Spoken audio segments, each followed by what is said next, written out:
많은 분들이 역사를 우연의 결과처럼 생각합니다. 만일 역사가 우연의 결과라면 우리는 역사에 대한 책임을 가질 필요가 별로 없게 될지 모릅니다. 어떤 분들이 생각하는 것처럼 일부 권력자들이 역사를 만들어간다고 생각할 수도 있습니다. 그러나 그것 또한 사실이 아닙니다. 또 다른 입장의 사람들이 생각하는 것처럼 소위 민중들이 어떤 계급의 투쟁을 통해 역사를 만들어간다라고 생각하는 분들도 있습니다. 그것 또한 진실이 아닙니다. 역사는 우연의 결과가 아니라 역사의 주인이신 하나님께서 목적을 가지고 이끌어 가시는 것입니다. 그래서 역사를 히스토리를 His story, 그분의 역사다, 그렇게 우리는 부르기도 합니다. 이번 주일부터 우리는 이 출이집트기, 개역에서는 출애굽기고 또 우리 말명은 출이집트기인데 설교하면서 익숙해져 있기 때문에 출애굽기, 출이집트기 이렇게 왔다 갔다 하는 걸 양해하시기 바랍니다. 이 출이집트기 혹은 출애굽기, 이 역사를 통해 우리는 하나님께서 역사를 어떻게 움직여가고 계신가를 우리가 함께 살펴보게 될 것입니다. 이스라엘의 위대한 역사가 아니라 이스라엘 민족을 통해서 역사하시는 하나님의 위대한 역사를 우리는 살펴보게 될 것입니다. 이 역사가 보여주는 가장 중요한 특징은 어떠한 민족이건 이스라엘 민족이건 다른 민족이건 어떤 강대한 민족이건 간에 하나님이 뜻하신 바 하나님의 역사를 대항할 수 없다는 거죠. 두 구절의 말씀을 우리 함께 먼저 읽겠습니다. 잠언 21장 30절의 말씀 함께 읽겠습니다. 시작. 어떤 지혜나 깨달음, 계획도 여호와께 대항할 수 없다. 이사야 46장 10절의 말씀 함께 읽습니다. 내가 처음부터 장차 일어날 일을 밝혔고 오래전에 이미 아직 이루어지지 않은 일들을 일러주었다. 내 뜻은 이루어질 것이며 내가 하고 싶은 일들은 반드시 이루고야 만다. 하나님께서 성경을 통해 가르쳐 주시는 것은 역사를 이루어 가실 때 미리 알려주신다는 거죠. 그리고 미리 알려주신 그 뜻을 반드시 이루신다는 것이죠. 어떤 민족, 어떠한 세력, 심지어 아무리 악한 세력이라 할지라도 그 하나님의 뜻은 거역할 수 없고 대항할 수 없고, 그리고 하나님의 뜻과 반대로 역사를 움직여갈 수 없다는 것이죠. 하나님의 뜻을 이루어가는 그 하나님의 통치하심은 참 이해할 수 없는 신비스럽습니다. 때로는 선한 자를 축복하고 악한 일을 징벌하심으로 역사를 이끌어 가시기도 합니다. 그러나 때로는 악을 선으로 바꾸심으로 이끌어 가시기도 합니다. 하나님께서 사용하시는 대행자들, 하나님의 뜻을 이루는 통로는 때로는 선인도 있고 악인도 있습니다. 심지어 하나님을 대적하는 가장 악한 이들조차도 하나님은 그들을 변화시키고 때로는 그들을 통해서도 하나님의 뜻을 이루어 가십니다. 오늘 우리가 함께 읽은 이 출이집트기 1장은 야곱과 함께 이집트로 간 12아들들의 이름으로 시작됩니다. 이것은 출이집트기가 이 창세기의 역사의 연속이라는 것을 우리에게 가르쳐주고 있습니다. 우리가 이 출이집트기의 말씀을 우리가 살펴볼 때 이것은 독립된 역사가 아니라 창세기부터 흘러내려오는 역사라는 것을 우리는 늘 염두에 두어야 합니다. 모세오경이라고 일컫는 히브리 성경에서는 토라라고 하는 이름으로 이 5권의 책이 한 권입니다. 창세기, 출이집트기, 레위기, 민수기, 신명기, 이 5권의 책은 원래 책별 구분이 없이 장절 구분이 없는 한 권입니다. 출이집트기도 원문에는 그리고라는 단어로 시작하고 레위기도 그리고라는 단어로 다 시작이 되는 거예요. 편의상 우리가 구분을 했지만 이것은 한 권의 책입니다. 야곱의 12아들들의 이름으로 시작하는 것은 이것은 창세기의 역사의 연속이라는 것을 염두에 두면서 창세기는 시작의 책입니다. 특별히 창세기 12장부터 50장까지의 책은 하나님께서 아브라함과 그의 후손들을 선택하신 가족들의 역사입니다. 그러나 이제 출이집트기는 그 가족이 민족이 되어서 하나님의 도구가 되는 그런 민족사를 우리에게 보여주고 있습니다. 그것은 그들의 가족과 그 민족의 역사가 아니라 하나님께서 한 사람, 한 가족, 한 민족을 선택하셔서 하나님께서 이 땅 가운데 어떤 역사를 이끌어 가시는가, 하나님이 뜻하신 바를 어떻게 움직여 가시는가를 우리에게 보여주시는 역사입니다. 특별히 그 아브라함의 후손 이스라엘 민족을 애굽으로부터, 이집트로부터 구출하시고 구원하셔서 가나안 땅으로 인도하시는 그 하나님의 역사는 어린 양 예수 그리스도의 피로 우리를 죄로부터 구속하셔서 우리를 영적 가나안 땅, 새하늘과 새 땅으로 인도하시는 위대한 하나님의 이 영적 출애굽을 우리에게 보여주시는 상징적인 사건입니다. 이 이집트 땅의 의미가 그래서 아주 중요합니다. 성경에 나오는 지명은 그 영적 의미가 있습니다. 성경에 많은 지명이 나오지만 영적으로 보면은 우리에게는 네 가지 땅이 존재합니다. 첫 번째는 이 이집트, 애굽이죠. 그것은 하나님 없는 땅입니다. 가나안이 나옵니다. 그것은 하나님이 통치하시는 땅, 하나님과 동행하는 땅입니다. 그리고 광야가 나옵니다. 그것은 하나님이 약속하시고 예비하신 땅에 불순종하기 때문에 들어가지 못하는 땅입니다. 누릴 수 있는 축복을 누리지 못하는 삶을 살고 있다면 그 사람은 광야의 인생을 살고 있는 거예요. 아무리 풍요로운 삶을 산다 할지라도 영적으로 보면 광야의 인생을 살고 있는 거죠. 또 하나의 땅은 바벨론 혹은 아시리아 이방 땅입니다. 그것은 축복의 땅, 약속의 땅, 가나안 땅에 머물다가 또한 불순종함으로 죄를 범함으로 추방당한 땅입니다. 쫓겨난 땅입니다. 하나님이 원하시지 않는 땅입니다. 지명은 다 바뀔지 모르지만 우리에게 있어서 영적인 땅은 이 네 가지 뿐입니다.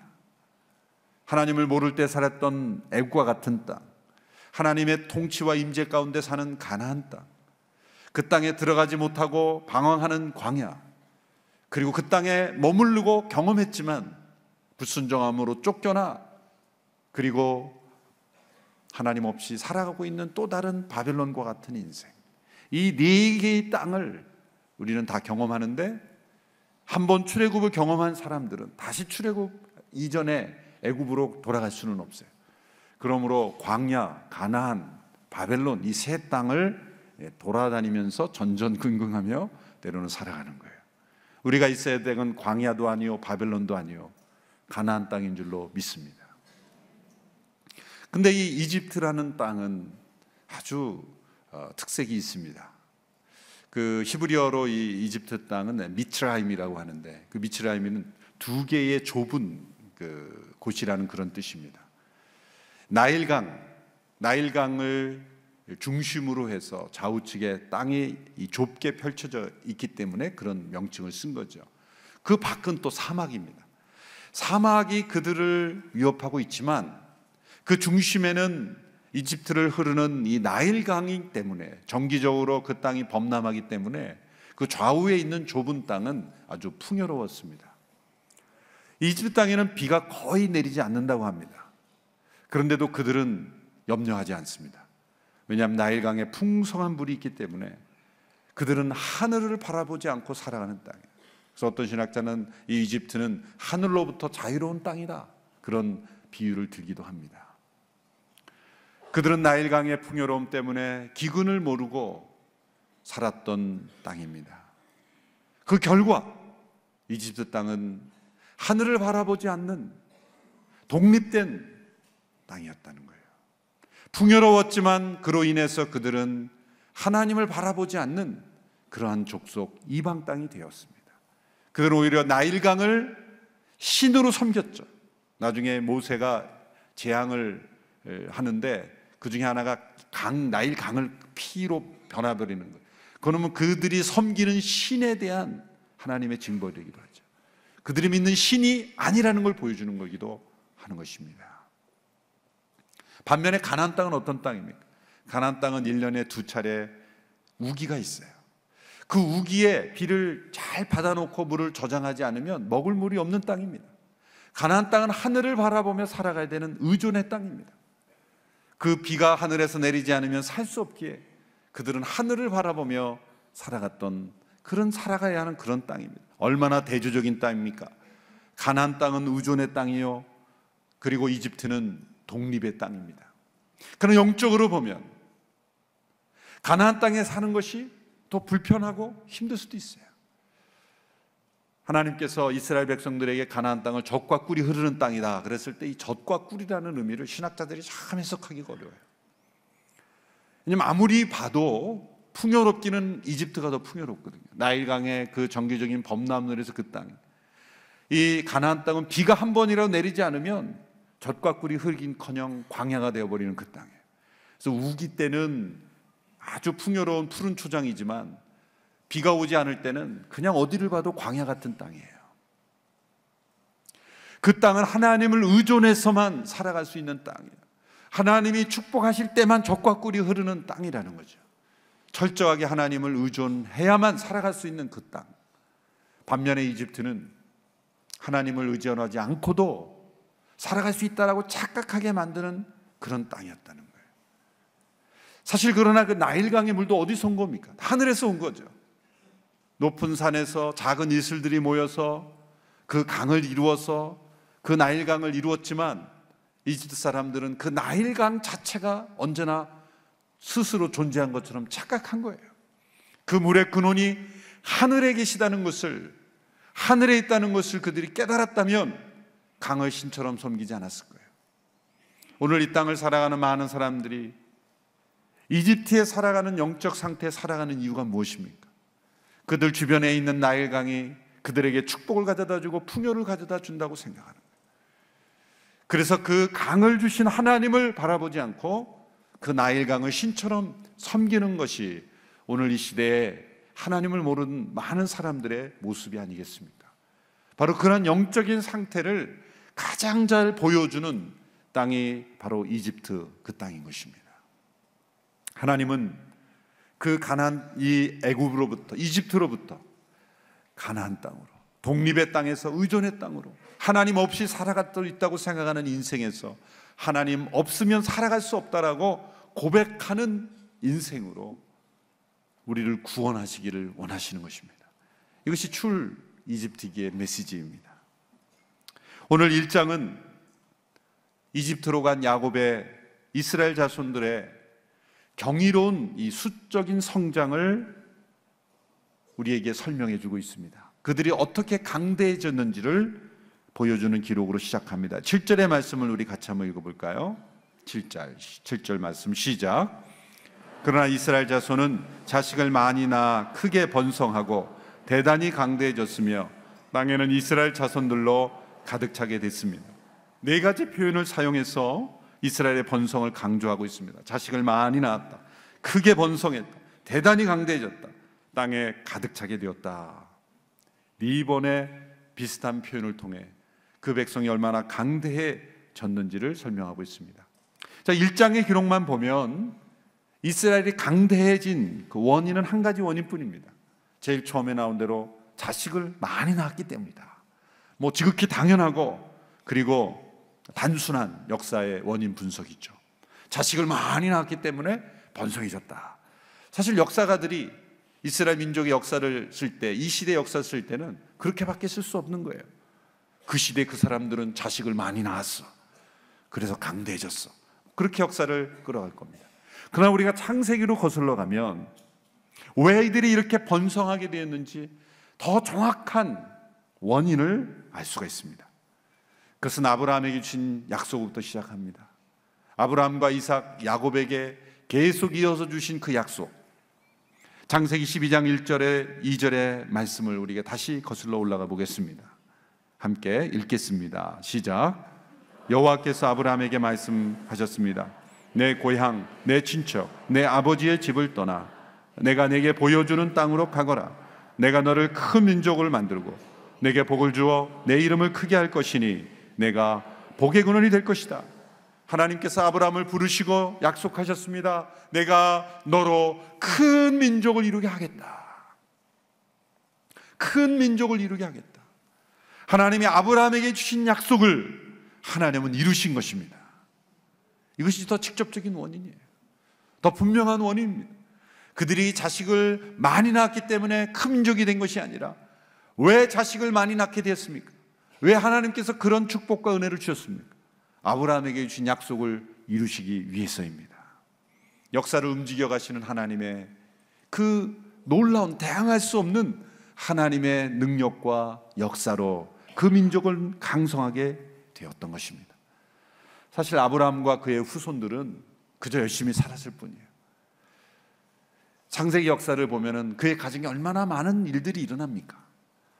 때로 그들이 하나님은 체험했어요. 하나님의 음성을 듣고, 때로는 변화되고, 때로는 하나님과의 어떤 체험을 경험하는 사건들이 나오지만 그들이 늘 이런 하나님의 약속을 붙잡고 살아가지는 않았어요. 많은 경우에 그들은 살기 위해서 살았을 뿐이에요. 그들이 왜 애굽으로 내려갔습니까? 살기 위해서였어요. 가나안에는 기근이 있었고 애굽에는 풍성한 양식이 있었기 때문에 하나님이 요셉을 먼저 보내시고, 그가 억울한 상황에 누명을 쓰고 갔지만 하나님은 요셉을 사용하셔서 그 70명 되는 그의 가족들을 살리시고 보존하시고 그 애굽의 풍성한 자원을 통해 그 민족, 그 가족을 번성시키신 거예요. 그들은 살기 위해서 이집트로 간 겁니다. 애굽에 가면 하나님이 우리 민족을 강성케 하실 거야, 그 약속을 바라고 움직이지는 않았을 거예요.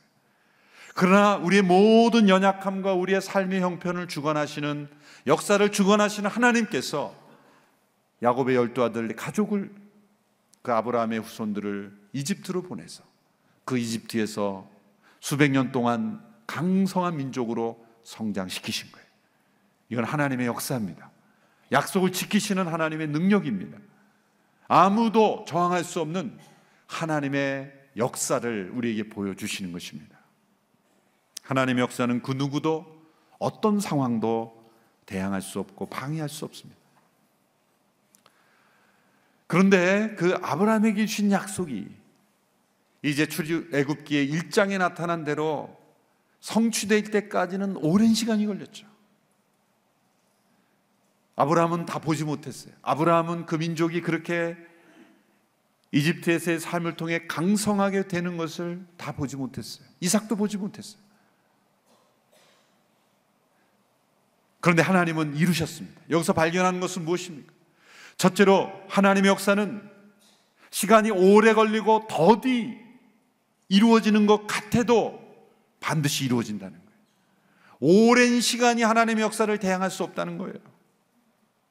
사실 우리 인간들에게 시간이 지체되는 것은, 또 우리 당대에 이루어지지 않는 것은 마치 계획에 방해받는 것처럼 보입니다. 한 시대의 역사, 한 시대의 정치가들, 한 시대의 사람들이 빠지게 되는 가장 큰 단점은 뭐냐면 몇 세대를 내다보며 일하지 못한다는 거예요. 우리 시대를 넘어서지 못한다는 거예요.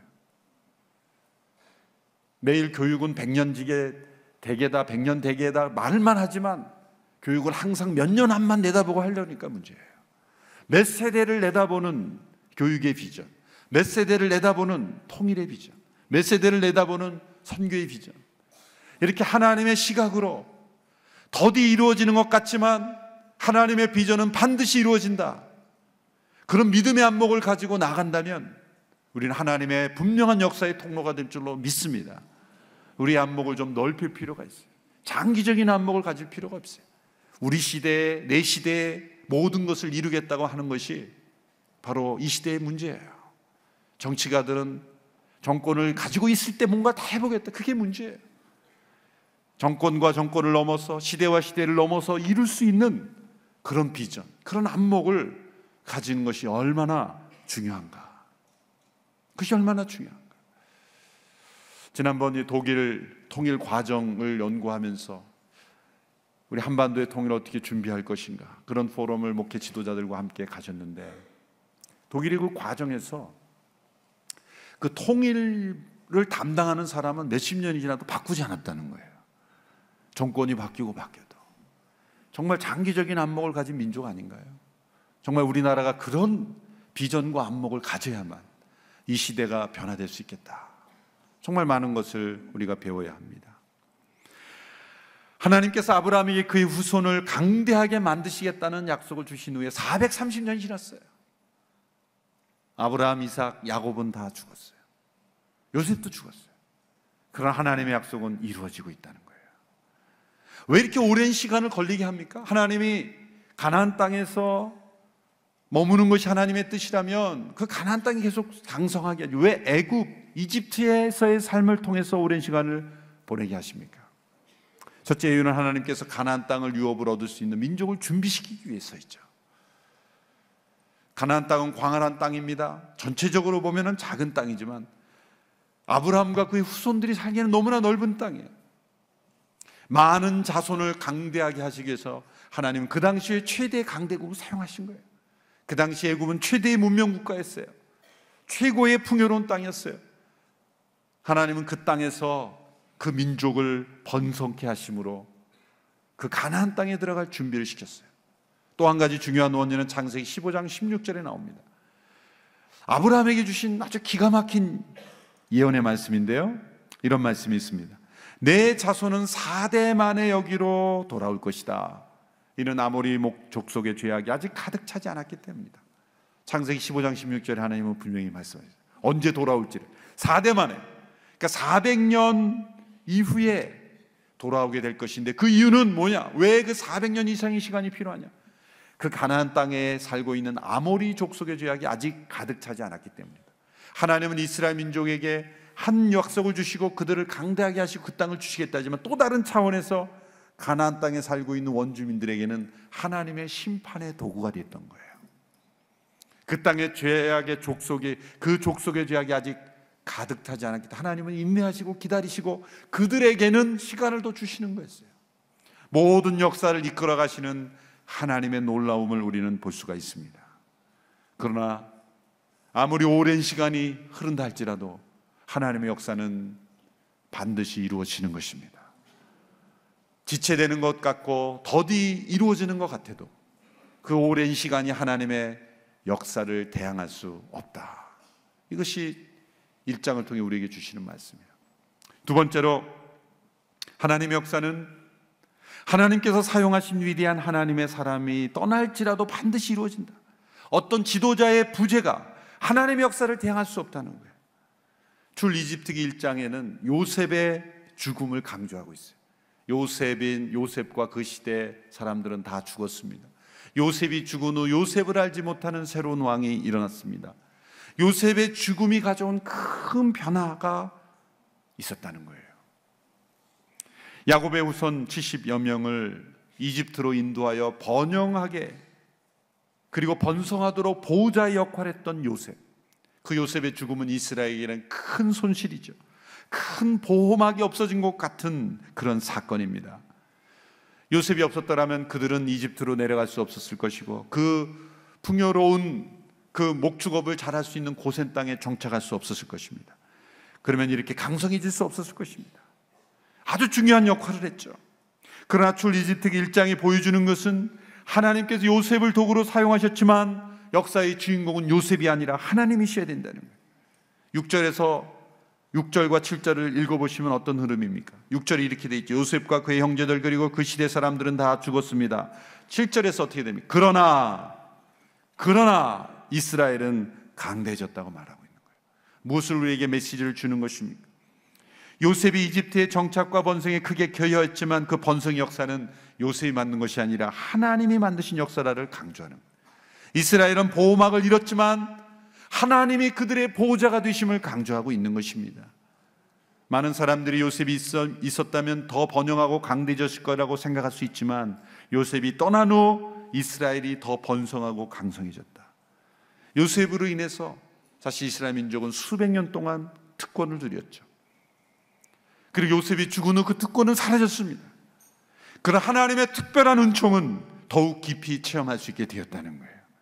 바뀌어진 상황, 우리가 생각할 때 우리가 의존하고 우리가 기대하고 우리를 특권 있게 하고 우리를 보호해 주었던 그 무엇인가가 사라진다 할지라도 하나님의 역사는 결코 취소됨이 없이 이루어진다. 변화된 환경이 하나님의 역사를 대항할 수 없다는 거죠. 그러므로 상황이 바뀌고 환경이 바뀌고 때로 내가 누렸던 특권, 나에게 큰 보호막이 되었던 어떤 환경, 사람, 그 모든 것들이 다 변화된다 할지라도 나를 향한 하나님의 계획은 계속해서 이루어진다. 이제는 하나님이 보호막이 되실 것이다. 하나님의 더욱 특별한 은총이 이루어질 것이다. 그런 믿음을 가지고 나아가다. 그것을 우리에게 보여주시는 거예요. 세 번째로 하나님의 역사는 어떤 악한 세력의 대적과 억압이 있을지라도 반드시 이루어진다는 거예요. 이 세상 권력의 힘이 하나님의 역사를 대항할 수 없었다는 거예요. 요셉이 살아있었을 때 그 땅은 보호와 번영의 땅이었죠. 이제 요셉을 알지 못하는 새로운 왕이 그 땅을 다스리면서 속박과 고통의 땅이 되었습니다. 때로 한때 우리에게 만족과 기쁨을 주는 장소가 이제는 고통과 역경의 장소가 될 수 있다는 거예요. 여러분, 하늘 아래 어떤 곳도 내가 영원히 안식할 곳이 아니라는 것을 우리는 기억해야 합니다. 요셉을 알지 못하는 새로운 왕, 이 새로운 왕의 의미를 더 깊이 살펴보면 이것은 애굽 민족의 혈통이 아니라 또 다른 민족, 다른 민족이라는 거예요. 그래서 역사를 통해 보면 아수르인이 그 애굽 왕조의 왕이 되었어요.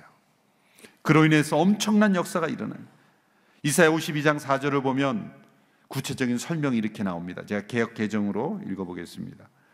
주 여호와께서 이같이 말씀하시되 내 백성 이왕이 애굽에 내려가서 거기 우거하였었고 아수르인은 공연히 그들을 압박하였더라. 그래서 이 새로운 왕은 아수르 출신의 바로 왕이라는 것을 알 수가 있습니다. 이 아수르 태생의 왕은 강성하게 된 이스라엘 민족을 두려워했어요. 만일 전쟁이 일어나면 그들이 대적들과 연합해서 자신들을 공격할 것이라고 그렇게 생각해요. 사실이 아니죠. 두려움에서 나온 염려뿐입니다. 이스라엘 백성들은 이집트를 대적할 의사도 없고 그럴 이유도 전혀 없었어요. 그런데 그 왕은 자신의 두려움을 만족시키기 위해서 이스라엘 민족들을 억압하기 시작했어요. 중노동을 시키기 시작했어요. 건강을 해칠 정도로 혹사시켰어요. 그들의 생명을 단축시켰어. 그들의 삶을 고달프게 하기 원했고, 그리고 그 숫자를 줄이려고 했어요. 신생아들이 태어나면 아들은 죽이고 딸은 살려두도록 함으로써 전 국가적으로 악행을 하기 시작했다는 거예요.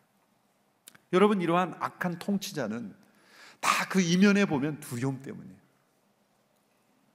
여러분, 악하면 악할수록, 악한 억압의 통치를 하면 할수록 그 사람은 강자가 아니에요. 엄청난 두려움을 폭력과 억압과 학대로 표현한 것 뿐이에요. 두려움에 사로잡힌 존재일 뿐이에요. 그런 지도자들이 자신의 목적을 이룰 수 있을까요?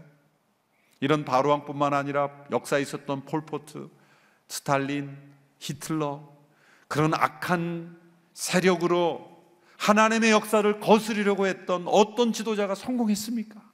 결코 오래가지 못해요. 이런 의미에서 북한의 정권도, 이건 무서운 말일지 모르지만 오래가지 못합니다. 하나님의 역사를 대항하는 어떤 세력도 성공할 수 없습니다. 엄청난 억압과 중노동과 건축에 동원하고 벽돌을 굽게 하고 수없이 많은 악행을 저질렀던 이런 바로왕을 통해 이스라엘 민족들은 신음하고 고통받게 되었어요. 그런데 놀라운 말씀이 있어요. 출애굽기 1장 12절 13절의 말씀을 보십시오. 우리 같이 한번 읽어보겠습니다. 아주 중요한 말씀입니다. 우리 같이 읽겠습니다. 시작. 그러나 그들이 억압하면 할수록 이스라엘 자손은 오히려 더욱 번성하고 인구도 많아졌습니다. 그러나 이집트 사람들은 이스라엘 민족이 두려워서 그들을 심하게 혹사시켰습니다. 억압하면 할수록 오히려 더욱 그들은 번성하고 인구가 많아졌습니다. 이 세상의 악한 세력이 하나님의 역사를 대항할 수 없다는 거예요. 대항할 수 없다는 겁니다. 여러분, 교회 역사는 핍박을 받을수록 더욱 성장했죠. 오늘 이 시대 교회가 쇠퇴하는 지역을 보면 공통점이 있어요. 핍박이 없는 지역이라는 거예요. 자유만이 있고 풍요가 있는 땅에 교회는 점점점 쇠퇴합니다. 그러나 핍박이 있고 억압이 있었던 땅에는 교회가 성장하는 거예요. 지금 중국의 크리스찬을요, 공식적으로 확인되는 것만 1억이 넘습니다. 2020년이 되면 2억 가까이 될 거라고 봐요. 어느새 중국의 크리스찬들이 그렇게 많아졌죠? 사실 엄청난 핍박이 있었거든요. 지금까지 가정교회들을 얼마나 핍박했습니까? 수많은 선교사들이 믿음의 씨앗을 뿌렸지만 열매가 없는 것처럼 보였죠. 그런데 중국 공산당이 엄청나게 믿음을 핍박했죠. 그 사이에 가정교회는 엄청난 성장을 했어요. 머지않아 중국은 최대의 기독교 국가가 될 거예요. 놀랍지 않습니까? 어떻게 그런 게 일어섰죠? 자유가 없었기 때문일 수도 있어요. 역설적인 이야기죠. 반면에 유럽과 그리고 북미 대륙, 우리 한국에 믿음의 자유가 있어서 어쩌면 우리는 믿음이 점점 쇠퇴할 수도 있어요. 이건 우리의 죄악이 만들어내는 아이러니카란 말이에요. 그러나 또 한편으로는 역설적으로 어떠한 핍박과 하나님의 역사를 대적하는 세력이 있을지라도 하나님의 역사는 대항할 수 없다는 걸 보여주는 그런 모습인 겁니다. 북한에도 지하교회 성도들이 없다고요? 분명히 있습니다. 숨어 있습니다. 예전에 북한 지하교회 성도들을 만나고 온 어느 지도자가 그런 말을 했던 건 전 들었어요. 우리 한국에 있는 성도들에게 전해 주십시오. 우리가 기도하고 있습니다. 우리가 염려되시나 봐요. 그쪽에서. 우리는 그쪽에서 어떻게 사나 힘들겠죠. 그러나 믿음의 순수성은 우리보다 훨씬 더 순수하고 더 하나님 앞에 가까이 가 계실 것입니다. 핍박의 불이 더욱 강렬하게 붙을수록 믿음은 더 강하게 세워졌습니다. 하나님의 역사를 대항하는 자들은 오히려 하나님의 역사를 더 불일 듯 일어나게 만들었다는 거예요. 불씨에 바람을 비추면 불씨가 더 확실히 일어나듯이 하나님의 불은 사람의 어떤 세력이 끌 수 없다, 대항할 수 없다는 걸 우리에게 보여주는 것입니다. 오늘 이 1장의 역사를 통해 우리에게 주시는 교훈은 분명합니다. 때로 시간이 지연되고 우리가 의존했던 상황이 바뀌고 그 상황이 더 열악해지고 더 비참한, 그리고 더 우리가 이해할 수 없는 그 상황에 처할지라도 하나님의 역사는 대항할 수 없다는 겁니다. 우리는 그런 상황이 되면 절망합니다. 왜? 하나님의 살아계심을 인정하지 않기 때문이에요. 만일 우리가 믿음의 눈으로 눈에 보이는 상황은 절망스러울지라도 하나님의 역사는 결코 대항할 수 없다는 진리를 믿는다면 우리는 우리의 시간 너머에 있는 하나님의 시간표를 볼 수 있게 될 것입니다. 우리가 의존하던 모든 것이 사라져도 하나님을 더욱 의존할 수 있게 될 것입니다. 최악의 상황에 처할지라도 하나님이 개입하시면 하나님이 모든 상황 통해서도 합력하여 선을 이루실 수 있다는 것을 우리는 믿을 수 있게 될 것입니다. 그러므로 우리 안에 때로 하나님께서 이루시고 있는 역사라고 한다면 우리는 결코 대항해서는 안 됩니다. 순종해야 합니다. 하나님은 상황을 좋게 만드심을 통해서도 일하시지만 때로는 더 안 좋은 상황으로 만드심으로써도 우리를 인도하시고 하나님의 역사를 이루실 수 있다는 걸 우리는 마음을 열고 받아들여야 합니다. 사실 이스라엘 민족들은 보이는 건 벽돌 공장밖에 보이지 않았을 거예요. 건축 현장에서 중노동하고 달라진 상황 속에서 그들은 한탄과 그런 서름과 그런 분노밖에 일어나지 않았을지도 모릅니다. 보이는 것은 그런 상황이었지만 우리는 출애굽기 다음 장에 이어지는 하나님의 역사를 볼 수가 있잖아요. 한 시대에 그 상황 속에 갇혀버린 사람이 되지 말라는 거예요. 그 상황 속에 그들은 그 상황만을 바라봤지만 하나님의 역사는 놀라운 역사를 준비하고 있다라는 거예요. 여러분의 상황 속에 이해할 수 없는 상황, 여러분을 몰아가는 그런 열악한 상황에 처해 있습니까? 하나님이 놀라운 출애굽기 역사를 준비하고 계시다는 것을 믿음으로 바라보시기를 바랍니다. 시간이 지연되는 것은 하나님께는 전혀 문제가 아닙니다. 상황이 바뀌고 상황이 더 열악해지는 것, 그래서 하나님이 위대한 반전을 이루시려는 하나님의 역사심이라는 걸 믿고 그 누구도 하나님을 대항할 수 없다는 것을 받아들이며 하나님과 동행하시면 하나님께서 위대한 역사를 이루실 줄로 믿습니다.